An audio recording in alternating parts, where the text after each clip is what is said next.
માળિયાહાટીના પંથકના હજુ પણ અનેક ખેડૂતો પરંપરાગત ખેતી કરી પરંપરા નિભાવી રહ્યા છે। પરંપરાગત ખેતીમાં માત્ર બળદ વડે વાવણી કરવામાં આવે છે। બળદ સહિત પાલતુ પ્રાણીઓને પણ પોતાના પરિવારના સભ્યો ગણે છે। વાવણી કર્યા પહેલા બળદને 2 થી 3 મહિના પહેલા ખોડ, ભૂસો, ગોળ, તલ અને સૂકો ચારો સહિત પૌષ્ટિક આહાર આપી બળદોને તૈયાર કરવામાં આવે છે। બળદોને પૌષ્ટિક આહારથી તૈયાર કર્યા બાદ વરસાદ બાદ પાણીને કારણે ચીકણી થયેલ માટીમાં પણ બળદો આરામથી થાક્યા વગર ચાલી શકતા હોય છે।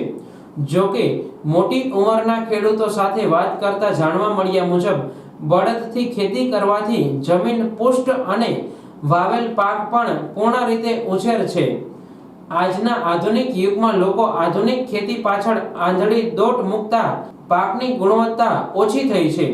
મહેનત ઓછી કરવામાં લોકો ખેતીની પરંપરા, પાક અને જમીન માટે નુકસાન કરી રહ્યા છે।